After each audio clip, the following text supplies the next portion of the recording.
diskusi berkaitan tentang aspek hukum ekonomi dalam Islam. Tema diskusi ini ditemakan tentang adaptasi hukum Islam dalam ekonomi global. Perkenalkan, nama saya Abid dan Cicaksono. Saya Budi Turana. Saya Mutia Syifa Fadilah. Langsung saja tanpa memperlambat waktu kita mulai diskusi ini. Jadi saya ingin mengajukan sebuah pertanyaan terhadap bagaimana prinsip-prinsip dasar hukum Islam dalam ekonomi dapat diterapkan dalam sistem ekonomi global saat ini. Oke, baik. Terima kasih. Islam merupakan suatu agama yang sifatnya fleksibel. Dia merupakan suatu ajaran yang terbuka. Fleksibel, terbuka artinya mampu beradaptasi dengan perkembangan zaman. Kalau kita lihat kan bahwa Islam itu lahir pada tahun 500-an Masehi, berarti sekitar 1400 tahun yang lalu. Yang pasti kondisinya kan beda sekali dengan sekarang. Zaman dulu kan semua masih serba sederhana. Alat transportasi yang ada pada waktu itu ya hewan, kalau enggak keledai, kuda, ataupun onta. Sementara sekarang ini kan sangat beragam. Ya, ada motor, ada mobil, ada pesawat, ada kapal laut, ya, ada kereta, dan semuanya itu sesuai dengan perkembangan zaman juga mengalami modernisasi yang sangat pesat. Kereta misalnya dulu kereta biasa dimulai dari kereta yang ditarik gerbong dengan kepala hitam, terus kemudian ada asap membumbung di atasnya, ya, yang digerakkan dengan arang dari batok-batok, batang-batang kayu.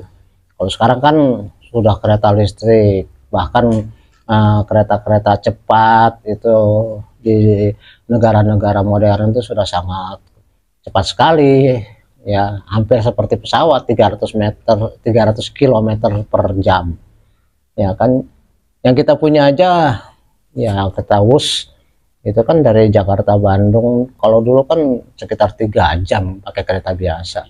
Pakai Argo Parahyangan sampai sekarang ini masih sekitar 3 jam Jakarta Bandung. Tapi dengan kereta WUS itu tidak sampai 1 jam udah nyampe, ya kan, cepat banget. Itu kan berarti membawa imbas kepada kehidupan ekonomi, kegiatan ekonomi. Alat komunikasi dulu kan nggak ada, kalau sekarang kan ada internet dan berbagai macam perkembangan yang lain yang pastinya akan membawa banyak perubahan. Nah, kalau kita lihat ajaran Islam, mampu nggak sih Islam itu beradaptasi dengan kondisi yang sangat cepat berubahnya itu? Kalau tidak mampu beradaptasi, berarti ajaran Islam itu merupakan suatu ajaran yang tertutup, yang pada akhirnya kemungkinan akan layu dan mati karena nggak mampu beradaptasi. Seperti dinosaurus nggak bisa beradaptasi terhadap perkembangan iklim, akhirnya punah sekarang ini. Banyak hewan-hewan yang punah, yang dulunya sangat perkas, yang badannya sangat tinggi, sangat kuat, tapi akhirnya karena nggak mampu beradaptasi akhirnya punah. Tapi manusia kan beda, manusia punya akal, ya kan. Jadi perkembangan zaman itu sudah berlangsung sedemikian pesat. Nah, kita lihat apakah prinsip-prinsip dasar dalam ekonomi Islam itu mampu beradaptasi. Pastinya mampu. Kenapa? Karena Islam itu bukan ciptaan manusia, dia adalah ciptaan Sang Pencipta. Sang Pencipta pasti sudah mengetahui hal ini jauh sebelum perkembangan itu sendiri terjadi, ya kan. Pasti dalam ajarannya, yaitu yang ada dalam Al-Quran, sudah mampu mengantisipasi perubahan-perubahan yang mungkin terjadi, bukan hanya sekarang, mungkin sekian ratus tahun ke depan sudah diantisipasi. Itulah kehebatannya Al-Quran. Apa sih prinsip dasarnya? Yang pertama bahwa prinsip ekonomi Islam itu kan yang kita ketahui adalah perintah Allah agar kita wa ta'awanu alal birri wat taqwa wa ta'awanu alal ismi wal udwan. Wahai orang beriman, tolong menolonglah kamu dalam hal kebaikan, ya, dan ketakwaan, dan jangan tolong menolong dalam hal kejahatan dan permusuhan. Ini kan universal, zaman kapanpun juga tetap berlaku. Apakah hanya zaman purba tolong menolong? Justru ketika zaman modern kita harus tetap meningkatkan tolong menolong. Kenapa?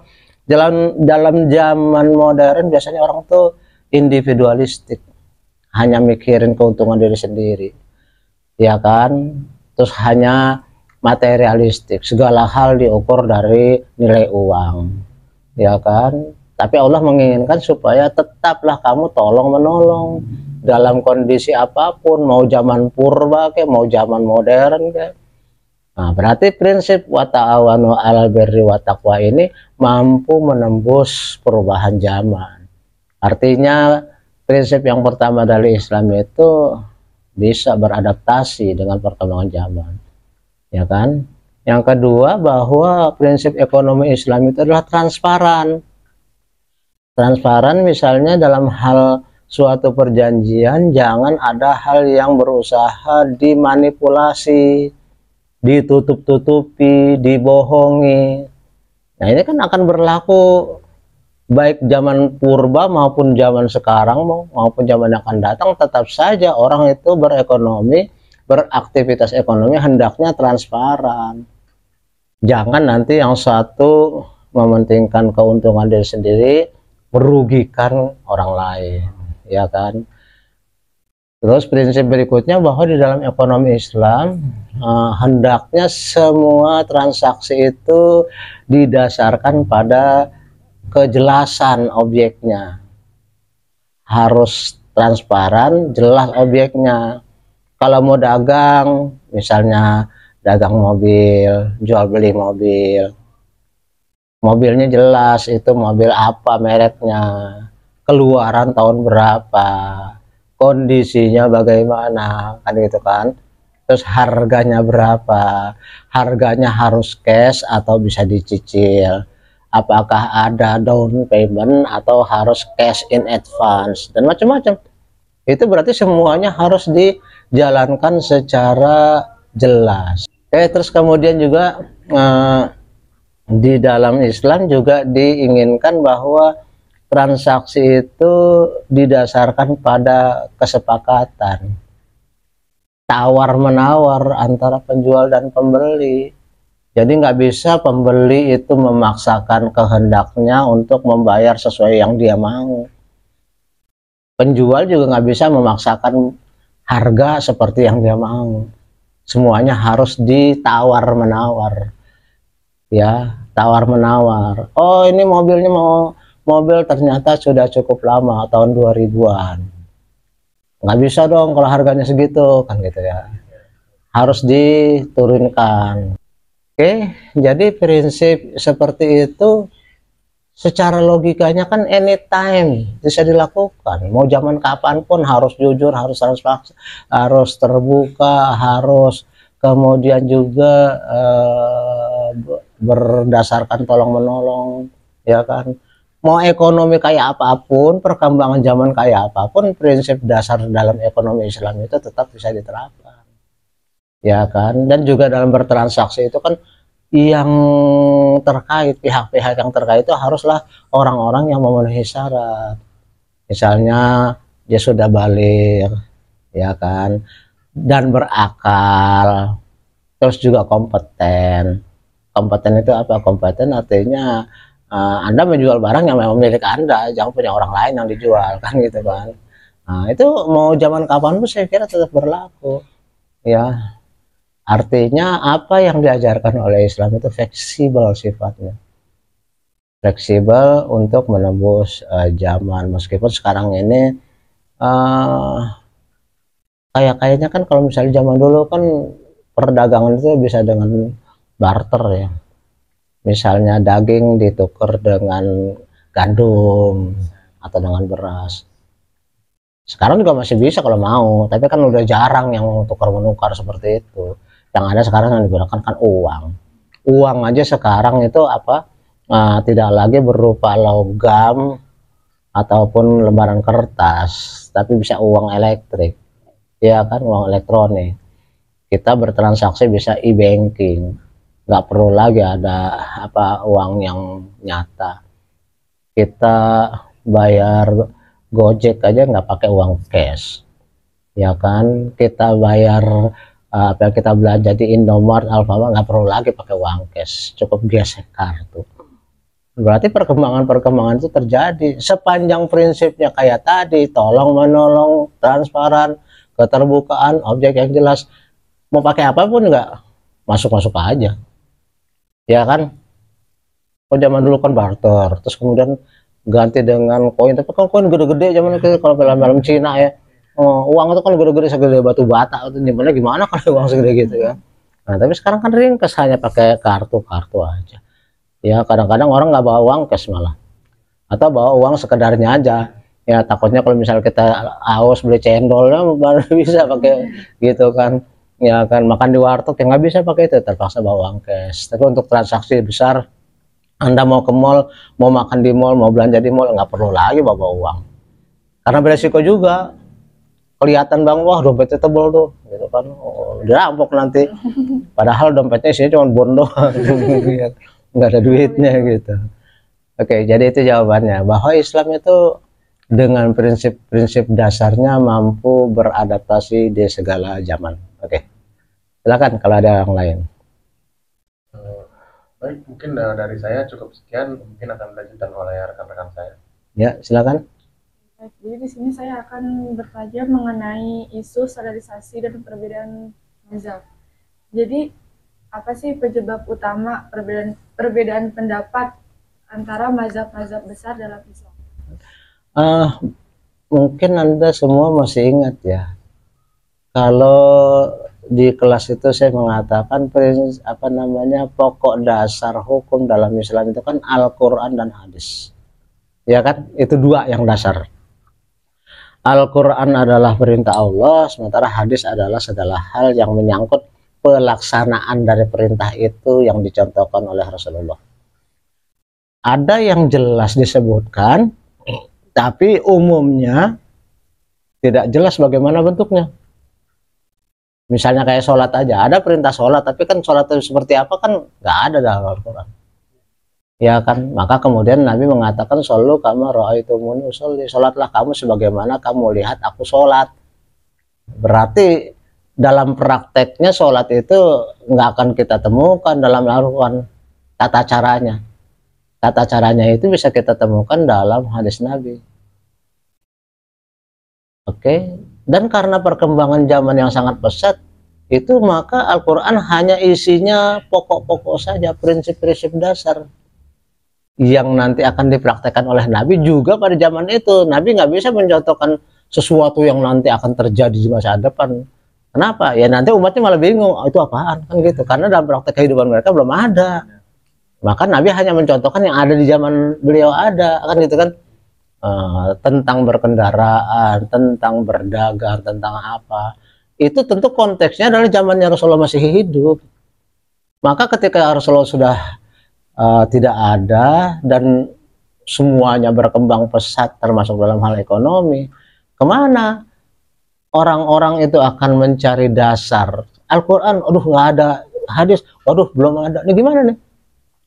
Maka itu membuka peluang, itu makanya kemudian ajaran Islam terbuka, membuka peluang untuk para orang-orang yang para ulama, cendekiawan yang cerdas, yang kompeten, yang kredibel, membuat satu pemikiran terobosan yang namanya ijtihad.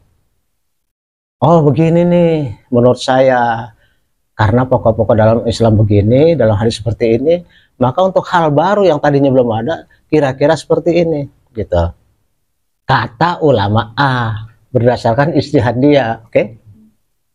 Kata ulama B enggak gitu, menurut saya mah begini. Berarti kan antara ulama A dengan ulama B beda dong. Tapi pokoknya sama, yaitu Al-Quran dan hadis. Tetap intinya sama, cuman terjemahannya tafsirnya beda. Itu baru A dan B. Bisa lagi nanti ada ulama C, ulama D, antara mereka beda-beda. Itulah yang kemudian melahirkan aliran pendapat atau yang disebut sebagai mazhab. Nah, jadi asal mulanya mazhab itu seperti itu. Maka mulailah ada mazhab yang disebut sebagai Sunni. sunnah wal jamaah. Ada 4 imam mazhab yang terkenal di situ. Ada Imam Maliki, Imam Syafi'i, Imam Hanafi, Hambali. Nah, 4 imam ini adalah satu kelompok mazhab Sunni. Itu aja udah beda-beda. Tapi semua sama, mengarah kepada Al-Quran dan hadis. Cuma penafsirannya, karena mereka tidak hidup di zaman Nabi, jadi beda-beda gitu loh. Kalau zaman Nabi kan bisa langsung nanya, bagaimana ya Rasulullah gitu kan. Ya Rasulullah nggak ada, artinya mereka beristihad. Maka muncullah perbedaan pendapat. Di samping Sunni ada juga mazhab Syiah. Ya, bedanya apa Syiah dengan Sunni? Kalau Sunni itu berpatokan kepada para sahabat, musyawarah. Seperti saya pernah sebutkan di kelas bahwa ketika Rasulullah itu wafat kan beliau tidak menunjuk siapa penggantinya, ya kan? Maka kemudian sahabat bermusyawarah mencari siapa kira-kira yang lebih cocok nih mendekati memenuhi syarat-syarat sebagai pengganti Rasulullah sebagai imamnya atau pemimpinnya umat Islam. Maka terpilihlah mulai dari Abu Bakar, kemudian Umar, kemudian yang ketiga Utsman, yang keempat Ali. Oke. Nah, itu kalau menurut aliran Syiah, keempat orang ini tidak sah. Kenapa? Karena mereka menganggap bahwa seharusnya yang menggantikan Nabi adalah orang yang masih ada kaitan darah dengan Nabi, yaitu siapa? Ali. Maka mereka mengatakan Ali lah seharusnya yang menjadi pengganti Nabi, bukannya Abu Bakar.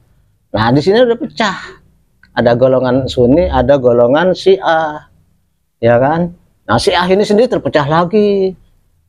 Syiah Zaidi, Syiah Al-Ithna Asyariyah, dan lain-lain dengan masing-masing pendapatnya.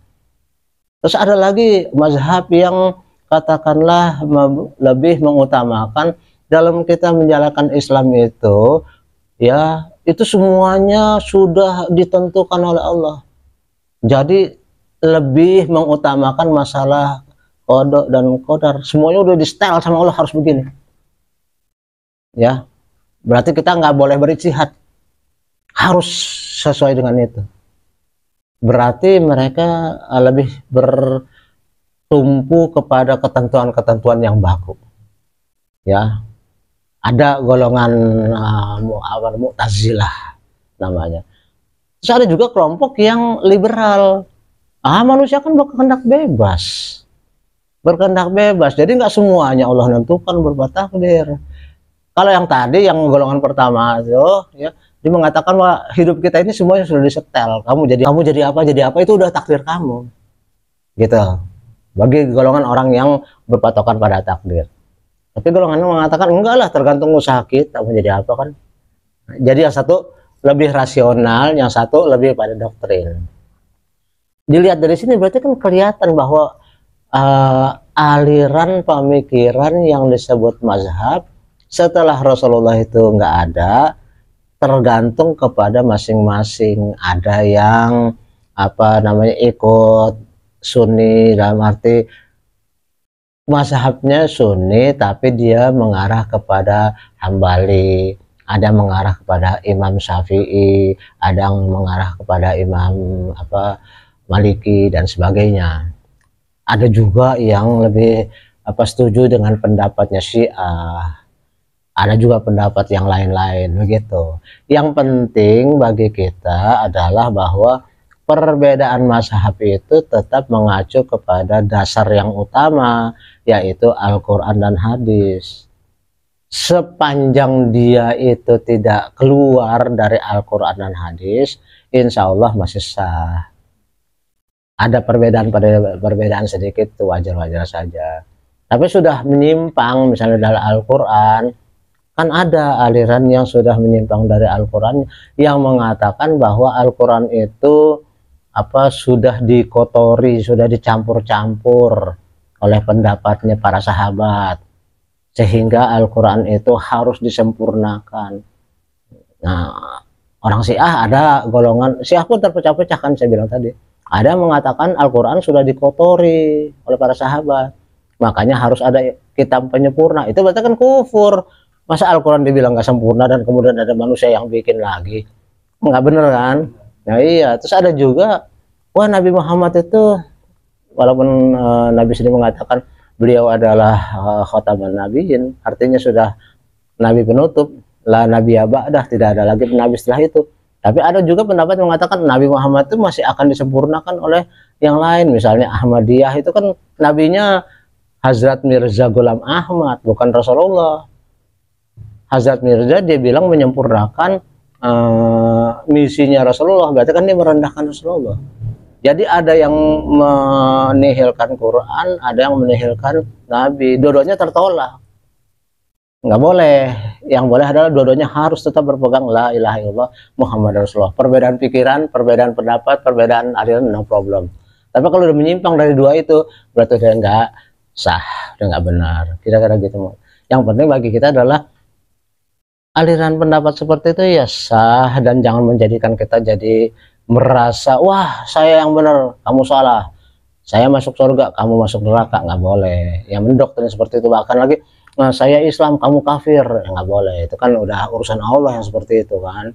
Banyak dari kita yang kemudian sering mengkafir-kafirkan orang, tapi kafirnya sendiri nggak pernah dia renungkan, nggak pernah dia pikir apakah dia sendiri sudah melampaui batas atau enggak. Dia nggak mikir, tahunya orang lain aja yang disalah-salahin dulu. Itu yang nggak boleh seperti itu, kira-kira gitu. Oke, silakan kalau masih ada lagi.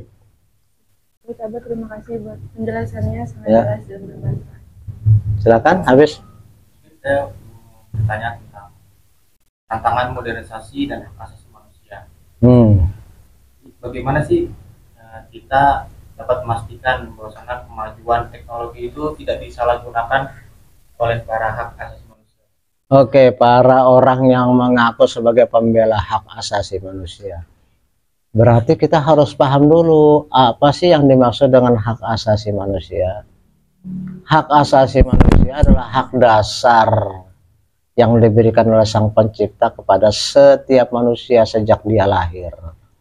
Ya, hak itu melekat pada dirinya karena tidak diberikan oleh pihak lain. Ada hak yang diberikan oleh pihak lain. Contohnya saya berhak untuk minta kamu datang ke sini untuk melakukan diskusi karena UNIS memberikan kewenangan saya sebagai dosen. Oke, berarti ada hak saya yang diberikan oleh pihak lain gitu. Ya kan? Ada juga hak yang melekat karena suatu jabatan tertentu. Misalnya karena saya dosen, maka saya berhak untuk minta Anda melakukan tugas dalam rangka Anda mendapatkan nilai. Karena jabatan, maka saya berhak gitu loh. Karena jabatan, maka Prabowo berhak untuk memerintah negeri ini. Karena beliau adalah presiden, kan gitu kan.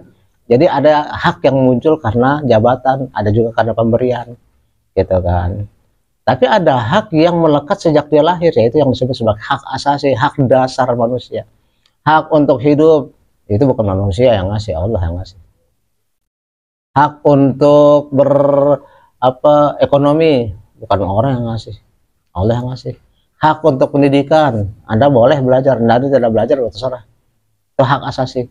Nah, ada kalangan-kalangan tertentu yang memperluas pengertian hak asasi manusia ini menjadi sangat liberal, menjadi sangat bebas. Loh, saya kan manusia, saya punya hasrat seks, maka saya boleh dong berhubungan seks dengan siapapun yang saya mau, itu kan hak saya. Itu ada hak asasi manusia yang diperjuangkan seperti itu. Nah, itu kan udah kebablasan, ya kan? Dia nggak mikir kalau dia melakukan itu tentu akan berdampak kepada pemikiran orang berikutnya. Adanya film-film porno itu kan karena mereka menganggap itu adalah hak asasi dia dong. Saya melakukan sesuatu dan saya mempertontonkan itu hak saya, gitu. Tapi kan ada hak orang lain yang kemungkinan akan terracun, misalnya anak-anak yang belum cukup usia, sehingga kemudian pemahaman tentang seks itu menjadi berluas. Ujung-ujung kan nanti timbul penyakit dan sebagainya. Itu hak asasi yang kebablasan, ya kan? Di sana oke lah di negeri dia, tapi di Indonesia kan berdasarkan prinsip agama. Nomor 1 Pancasila kan ketuhanan yang Maha Esa. Tidak membiarkan adanya free sex di sini, kan gitu kan. Kemudian juga ada hak wanita, women lives. perempuan bebas. Dia menginginkan bahwa dia berpikir bahwa perempuan itu kan sama derajatnya dengan laki-laki, satu level. Kenapa saya harus melahirkan? Itu kan udah kasih kebablasan. Ya emang siapa yang nyuruh kamu melahirkan? Ya kan Allah yang menentukan, Tuhan yang menentukan kamu melahirkan. Oh ya kalau saya nggak mau melahirkan, saya nggak mau hamil, terserah saya dong, itu kan hak asasi saya. Nah gitu. Kenapa saya harus jadi istri? Saya pengen punya anak, tapi kan saya nggak harus jadi istri. Maka muncullah kemudian single parent, orang-orang yang pengen punya anak tapi nggak mau nikah, tapi kawin mau dong otomatis. Iya, itu kan udah hak asasi yang kebablasan kan. Nah, dalam hal inilah maka Islam sebenarnya membiarkan, dalam arti memberikan hak kebebasan, hak asasi dihormati dalam Islam. Tapi jangan yang kebablasan, karena apa? Perempuan memang punya hak, bahkan di selevel dengan laki-laki, sama halnya dengan tangan kanan dengan tangan kiri, satu level tapi lain fungsi. Yang satu buat makan, yang satu buat bersihin, kan gitu kan. Tapi kalau mau dicampur-campur atau dirubah-rubah, yang ini aja buat makan, yang ini buat istinja, ya terserah kamu. Tapi kan itu sifatnya pribadi, sepanjang tidak merugikan orang lain. Ini kan kadang-kadang hak asasi dipergunakan tapi merugikan orang lain. Hak saya dong untuk berpendapat, mengeluarkan pendapat dengan pikiran maupun lisan, itu dijamin undang-undang, benar, oke. Tapi janganlah pendapat kamu itu yang kemudian menimbulkan kehebohan, oke, menimbulkan kegaduhan. Janganlah pendapat kamu itu kemudian menghasut orang lain untuk melakukan suatu kejahatan. Janganlah apa yang kamu bicarakan itu menimbulkan kegaduhan sehingga orang jadi nggak tenang. Itu berarti kamu sudah melanggar hak kamu. Hak asasi manusia sudah kelewatan, kebablasan. Kamu berpendapat silahkan aja, bebas, tapi sepanjang ada tanggung jawab. Jadi kalau di Indonesia ini istilahnya adalah kebebasan yang bertanggung jawab, bukan sekedar bebas. Kalau negara lain bebasnya bebas beneran, caci maki agama lain, caci maki orang lain, gak ada masalah. Kalau di sini nggak bisa kayak gitu. Karena apa? Masyarakatnya kan masih masyarakat yang rentan kena isu, apalagi kita itu ada isu SARA, ya kan. Jangan disenggol-senggol tuh SARA, suku. Oke, jangan nyinggung suku kalau ngomong tuh, jangan merendahkan suku lain. Ya, dua, agama. Jangan kita ini suka merendahkan, menyinggung agama orang lain. Keyakinan mereka terserah. Islam sendiri udah mengatakan lakum dinukum waliyadin kok. Kamu mau beragama kayak apa ya terserah, itu agama kamu sendiri. Bagi saya agama saya, udah gitu aja. Jadi bukan berarti harus memaksakan orang lain untuk sama dengan kita. Bukan karena Islam di Indonesia ini mayoritas lalu kemudian kita bisa memaksakan kehendak kita kepada orang lain, tentu nggak bisa. Karena hak asasi dia juga untuk berbeda pendapat, berbeda keyakinan dengan kita. Allah aja ngebebasin, la ikraha fiddin. Tidak ada paksaan dalam agama. Intinya ada batasan-batasan untuk kita menjalankan hak asasi, yaitu sepanjang pelaksanaan dari hak asasi itu tidak merugikan orang lain. Jadi hak asasi manusia itu tetap bisa kita jalankan sesuai konteks negara kita yang seperti apa, beda dengan negara lain, dan juga bisa kita manfaatkan dalam era modernisasi penggunaan medsos. Tapi carilah cara yang bijaksana, yaitu yang tidak mengganggu hak asasinya orang lain. Saya kira demikian. Ya, baik sahabat-sahabat sekalian, mungkin kita terlalu singkat, tapi cukuplah ada inti-inti yang tetap bisa kita petik ya dalam hal ini. Oke, mudah-mudahan ada manfaatnya. Oke, sahabat-sahabat, mungkin itu saja pembahasan tentang ekonomi Islam. Ini kurang lebihnya mohon maaf. Wassalamualaikum warahmatullahi wabarakatuh.